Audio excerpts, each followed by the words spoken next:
Hello and welcome to my general study web series. देखो, इस series में हम बहुत सारे जनरल स्टडी संबंधी विषयों पर बात कर रहे हैं और साथ में हम कुछ और भी टॉपिक्स को लेकर चल रहे हैं। और इस वीडियो में हम जो बातें करेंगे वो डीएड से संबंधित होंगी और जो बच्चे इंग्लिश सीखना चाहते हैं उनसे भी संबंधित होंगी, क्योंकि अल्टीमेटली इस वीडियो से लगभग सभी को फ़ायदा होने ही वाला है।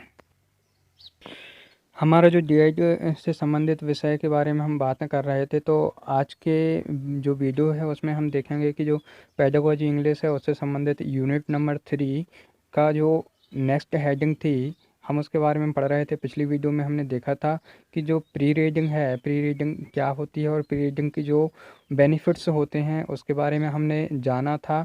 और उसके बारे में अभी हम ये भी देख रहे हैं कि जो प्री रीडिंग होती है, प्री रीडिंग की जो क्लास होती है, क्लास में हम किस प्रकार से जो प्री रीडिंग की एक्टिविटी करवा सकते हैं। तो हमने पिछली क्लास में देखा था, देखो आप देख रहे होगे, स्क्रीन पर दिखाई दे रहा होगा कि हम स्टोरी टेलिंग पे आ गए थे। पिछली वीडियो में हमने देखा था टाइटल के बारे में देख लिया था, पिक्चर्स के बारे में देख लिया था और ब्रेन स्टॉर्मिंग के बारे में देख लिया था, डिस्कशन के बारे में देख लिया था। और हमने ये भी जाना था कि प्री रीडिंग क्या होती है, प्री रीडिंग के बेनिफिट्स क्या होते हैं।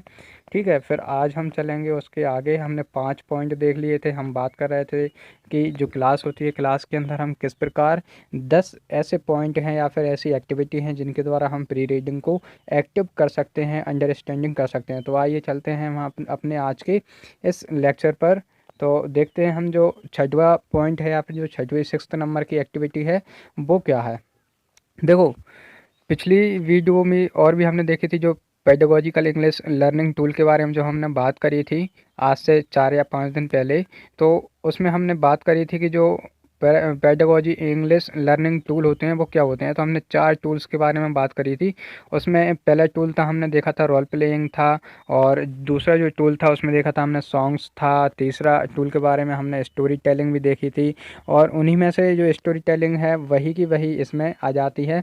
तो देखो, जो इंग्लिश होती है, इंग्लिश सीखने के कई ऐसे रास्ते होते हैं। ठीक है, बस हमें समझना होता है कि इंग्लिश को हम किस प्रकार से अच्छे से सीख सकते हैं और समझ सकते हैं। तो आइए हम बिना देर किए हुए देखते हैं कि स्टोरी टेलिंग से हम किस प्रकार प्री रीडिंग को एक अंडरस्टैंडिंग लेवल पर लेकर आ सकते हैं। तो देखो, लिखा हुआ है कि prepare a short personalized narrative about something related to the topic of the reading.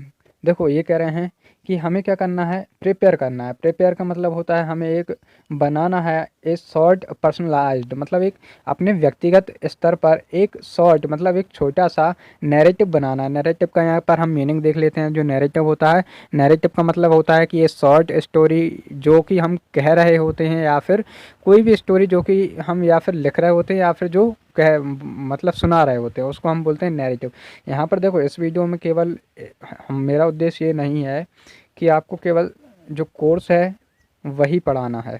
ठीक है, कोर्स को ही समझाना नहीं है, बल्कि यहाँ पर आने वाले मीनिंग्स को भी हम समझते चलेंगे।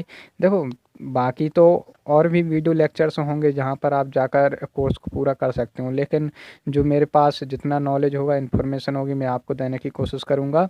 इसलिए मैं जितनी भी इन्फॉर्मेशन होगी पूरी आपको देता रहूँगा, इसलिए आप ध्यान से सुनना। और दूसरी बात यह है कि यदि हम कोई भी कार्य अच्छे से करते हैं, समझ कर करते हैं, तो होता ये है कि वो चीज़ हमको अच्छे से समझ में आ भी जाती है। ये मेरा अपना पर्सनल जो व्यक्तिगत अनुभव है उसे मैं बता रहा हूँ, क्योंकि ऐसा मेरा मानना है कि जो चीज़ें होती हैं, यदि हम किसी चीज़ पर ज़्यादा एम्फसाइज करते हैं, ज़्यादा फोकस करते हैं, तो वो चीज़ अल्टीमेटली हमको समझ में आ ही जाती है। इसलिए देखो, कोई भी चीज़ हो, आप डॉट कनेक्ट करके ज़रूर पढ़ना है। डॉट कनेक्ट का मतलब मेरा ऐसा है कि लिंक से लिंक कनेक्ट करके यदि आप पढ़ते जाओगे, तो जैसे देखो, इसी स्टोरी टेलिंग की यदि हम बात करें तो स्टोरी टेलिंग में लिखा हुआ है कि जो personalized narrative about something are related to the topic of the reading. तो हमें क्या करना चाहिए कि अपने व्यक्तिगत स्तर पर कुछ ऐसी कहानी बनाना चाहिए, शॉर्ट नोट्स बनाना चाहिए, जो कि हम क्या कर सकते हैं, रिलेट कर सकते हैं अपने टॉपिक से संबंधित। ठीक है, तो हम इसकी बात कर रहे थे जो डॉट कनेक्ट है। अब इसमें डॉट कनेक्ट की बात कहाँ पर आ जाती है, देखो पिछली वीडियो में हमने देखा था कि जो पेडागोजिकल लर्निंग टूल होते हैं वो कितने प्रकार के होते हैं। तो जब हम वहाँ पर हमने देखा था टूल में, तो 4 इम्पोर्टेंट टूल्स थे। उन टूल्स में से एक टूल्स स्टोरी टेलिंग भी था। क्या था? एक टूल्स स्टोरी टेलिंग भी था। देखो जो 3 टूल्स थे उनके बारे में हमने पहले पढ़ चुके हैं, ठीक है। 3 टूल्स जो देखे थे, ड्रामेटाइजेशन, सॉन्ग्स था, रोल प्लेइंग था, और उनमें से एक था स्टोरी टेलिंग। तो वही बात आ जाती है कि स्टोरी टेलिंग ऐसा मतलब नहीं है कि वहाँ पर कुछ और पढ़ लिया, यहाँ पर कुछ और पढ़ेंगे, नहीं, सब एक होता है। इसलिए हमें डॉट कनेक्ट करते हुए चलना चाहिए, ठीक है। तो हम देखते हैं इसमें, तो स्टोरी टेलिंग का मतलब ये होता है कि हमें क्या करना चाहिए, एक शॉर्ट नोट्स बना लेना चाहिए, और जो कि क्या करें, हमारे टॉपिक से रिलेट करता हो। फिर हम आगे चलें कि we creative with the story, और हम क्या करें, जो स्टोरी हमने बनाई है, शॉर्ट स्टोरी बनाई है, उसको हम क्या करें, क्रिएटिव बनाएं। ठीक है, क्रिएटिव बनाएं। It doesn't have to be 100% accurate. क्या कह रहे हैं वो?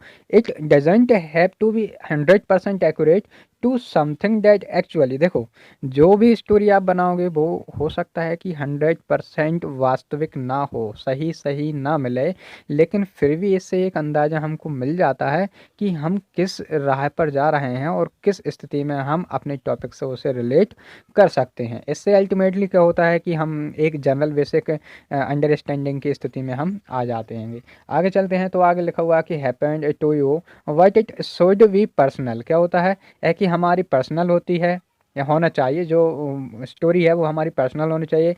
And we told enthusiastically. क्या कह रहे हैं? Told enthusiastically. देखो, जहाँ यहाँ पर एक मीनिंग आई है, तो इसको हम देख लेते हैं कि जो एंथुजियास्टिकली होता है इसका क्या मतलब होता है।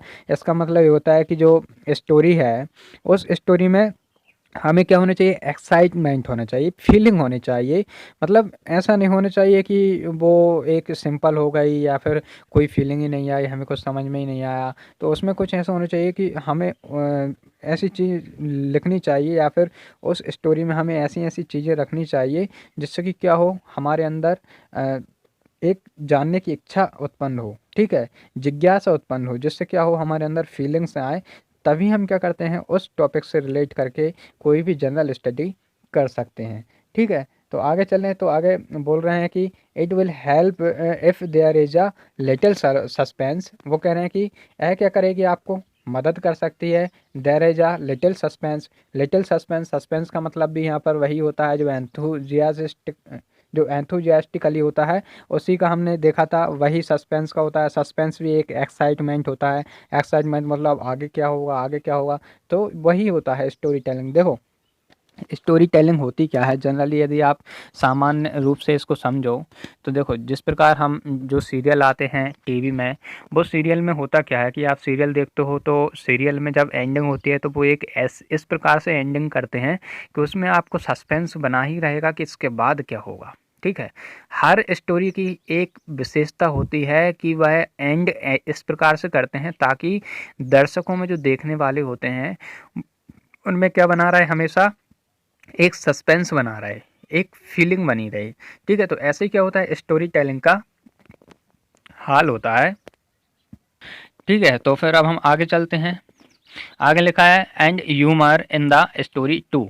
तो ये क्या कह रहे हैं कि it will help if there is a little suspense and humour in the story too. तो वही बात कर रहे हैं कि क्या हो, कि हमें आगे भी जिज्ञासा बनी रहे, इस प्रकार से हमें स्टोरी टेलिंग करनी चाहिए, और हमारे मन में भी ऐसे ही स्टोरी टेलिंग से संबंधित जो टॉपिक्स हैं वो आना चाहिए, ताकि हम क्या कर सकें, जो टॉपिक्स हम बाद में पढ़ने वाले हैं वो हम अच्छे से समझ सकें। ठीक है, आगे चलते हैं। जो 7वें नंबर का टॉपिक है, देखो हम कल भी बात कर रहे थे कि जो नंबरिंग है वो गलत डली हुई है, नंबरिंग पर ध्यान मत देना। ठीक है, हम पिछले 5 पढ़ चुके थे, आज हमने जो 6 नंबर का पढ़ा था स्टोरी टेलिंग, और अब ये 7वें नंबर पर हम आ गए हैं।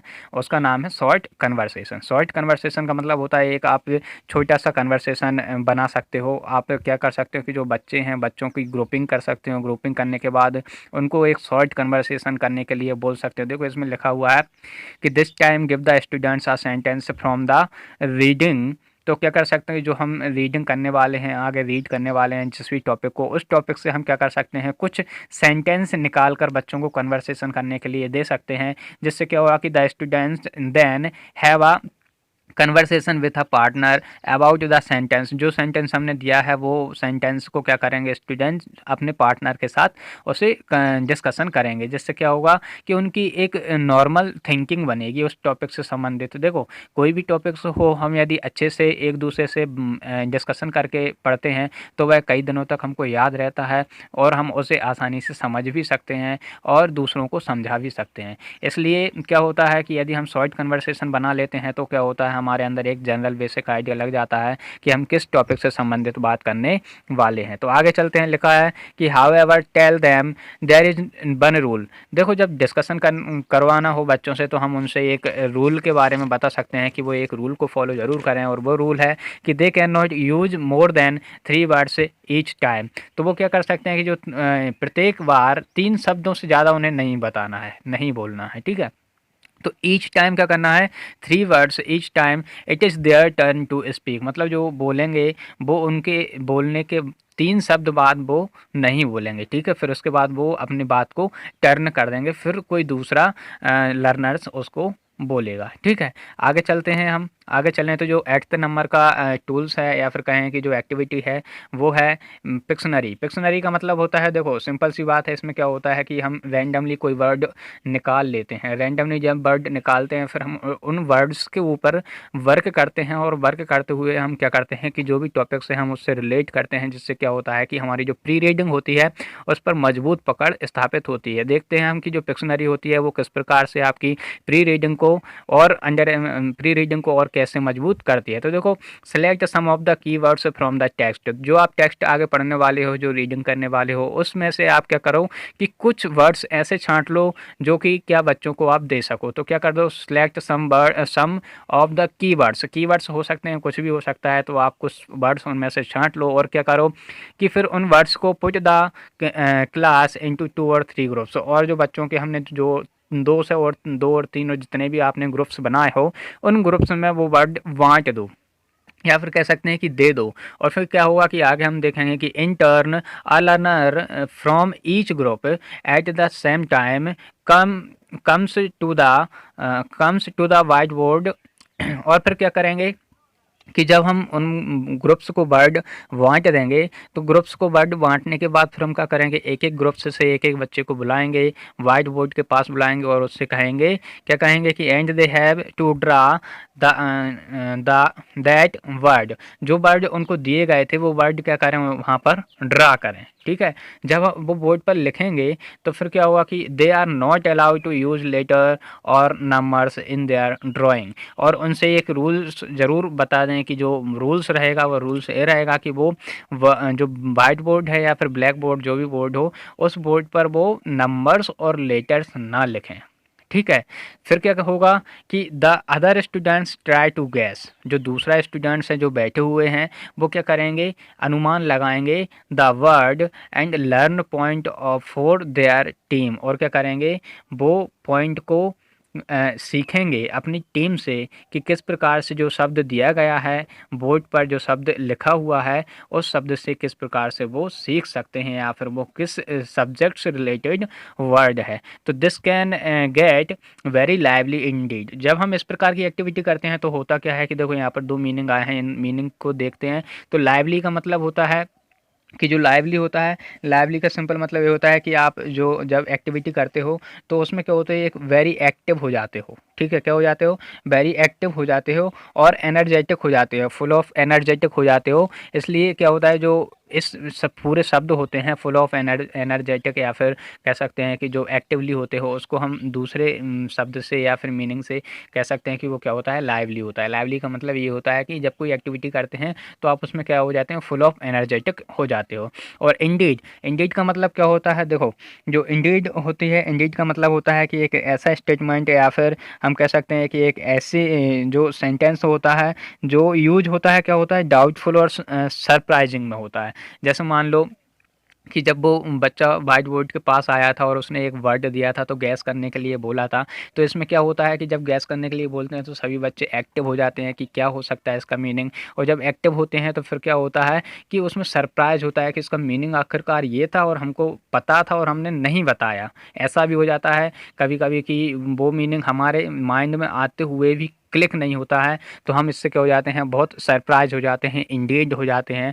तो ये क्या होती है कि हमारा जो देखा था कि जो पिक्शनरी होती है, पिक्शनरी के द्वारा हम इस प्रकार की एक्टिविटी कर सकते हैं और अच्छे से हम क्या कर सकते हैं, जो प्री रीडिंग है, प्री रीडिंग से संबंधित हम अंडरस्टैंडिंग बना सकते हैं। आगे चलते हैं, जो 9th नंबर का पॉइंट है उसके बारे में वो लिखा हुआ है पर्पज। देखो पर्पज का मतलब होता है कि आपका एक कोई उद्देश्य होना चाहिए। यदि आप प्री रीडिंग कर रहे हो तो क्यों कर रहे हो, क्या आवश्यकता है। देखो यदि आपका कोई पर्पज नहीं है, यदि बच्चों का कोई पर्पज नहीं है, आप उन्हें उनका कोई पर्पज उद्देश्य नहीं बताओगे तो क्या होगा कि जो प्री रीडिंग होगी उसका कोई महत्व नहीं निकलेगा, इंपॉर्टेंस होगा ही नहीं। और बच्चे जो एक्टिवली कह सकते हैं कि जो उनके अंदर जो एनर्जी आना चाहिए वो एनर्जी बिल्कुल भी नहीं आएगी। क्यों नहीं आएगी, क्योंकि यदि उनका कोई उद्देश्य ही नहीं होगा, उनका कोई पर्पज ही नहीं होगा, गोल ही नहीं होगा तो प्री रीडिंग का क्या मतलब। अब हम चलें कि पर्पज कैसे बनाया जाए। देखो पर्पज का मतलब ये होता है, यदि आपने अपना कोई गोल बनाया, जैसे मान लीजिए यदि प्री रीडिंग की बात कर रहे हैं तो प्री रीडिंग हम क्यों करते हैं, प्री रीडिंग इसलिए करते हैं ताकि हम जो आगे आने वाली चैप्टर है या फिर जो टॉपिक है उस टॉपिक को हम आसानी से समझ सकें, उसे अंडरस्टैंड कर सकें, उससे संबंधित जो क्वेश्चंस हैं उनको हम रीडिंग करने के बाद लगा सकें। तो यही होना चाहिए। यदि हम देखो हमारे पास कोई उद्देश्य होगा, कोई पर्पज होगा तो हम जो प्री रीडिंग है या फिर कोई भी कार्य है, जो हम कह सकते हैं कि कोई भी कार्य करने से पहले जो प्री एक्टिविटी होती है वो हम अच्छे से करेंगे। ठीक है, तो जैसे देख लो, अब हम देखते हैं कि इसमें लिखा हुआ give the student a purpose for complete the reading. तो स्टूडेंट्स को एक पर्पज दो, उद्देश्य दो, ठीक है, रीडिंग कंप्लीट करने के लिए। This can be in the form of some discussion questions about the content prepared by the teacher. ये क्या हो सकता है, देखो जो टीचर है जो पढ़ा रहा है बच्चों को, वो क्या कर सकता है, जो टॉपिक्स आने वाला है आगे उससे संबंधित कुछ क्वेश्चंस बच्चों को दे दे कि ये क्वेश्चंस आपके पास हैं और आपको रीडिंग करने के पश्चात इन क्वेश्चंस के आंसर हमें चाहिए। और जब बच्चों के सामने प्रश्न होंगे, क्वेश्चंस होंगे, तो वो क्या होंगे कि मन लगाकर इस प्रकार देखेंगे ताकि इसे क्या हो, वो आंसर प्राप्त कर सकें और प्री रीडिंग का उद्देश्य भी पूरा हो जाए, उनका पर्पज भी कंप्लीट हो।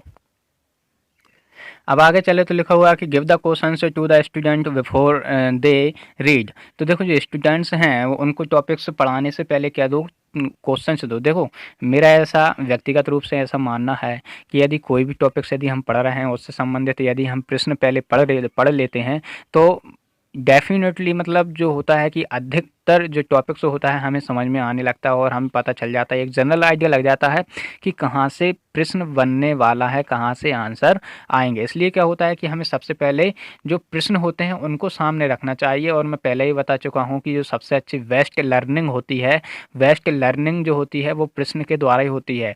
मतलब जो क्वेश्चनिंग होते हैं, यदि आप क्वेश्चनिंग नहीं करोगे तो जो लर्निंग होगी वो सही नहीं होगी। देखो आप आगे चलते हैं, क्या लिखा हुआ है।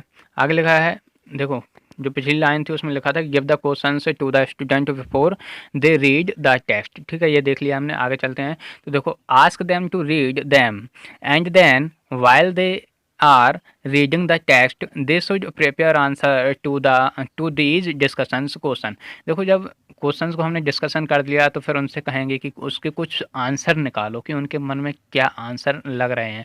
तो होता क्या है कि जब हम अपने मन से आंसर निकालते हैं तो फिर रीडिंग करते हैं, तो रीडिंग करने के बाद जो आंसर मिलते हैं वो बिल्कुल एग्जैक्ट आंसर मिलने की अधिक संभावना हो जाती है। इसलिए क्या हो, पहले हम क्वेश्चन देखते हैं और क्वेश्चन देखने के बाद बच्चों से कहते हैं कि जो आंसर्स हैं वो अपने अपने आंसर्स लिख कर देखें। ठीक है, फिर देखते हैं कि when they have read the text they then discuss the questions with a partner. और फिर देखो जब उसके बाद जो एक्टिविटी इतनी हम कर लेते हैं कि हम उनको क्वेश्चन दे देते हैं, उसके बाद आंसर लिखने के लिए बोलते हैं और फिर जो टेक्स्ट होता है, जो टॉपिक होता है उसको रीड करने के लिए बोलते हैं और फिर रीड करने के बाद फिर से क्वेश्चन से डिस्कशन करने के लिए बोलते हैं। तो इससे होता क्या है कि बार बार वो टॉपिक्स मन में आने से अच्छा हो जाता है। ठीक है, और हमारी जो प्री रीडिंग है उसका जो उद्देश्य होता है, जो पर्पज होता है वो कंप्लीट हो जाता है।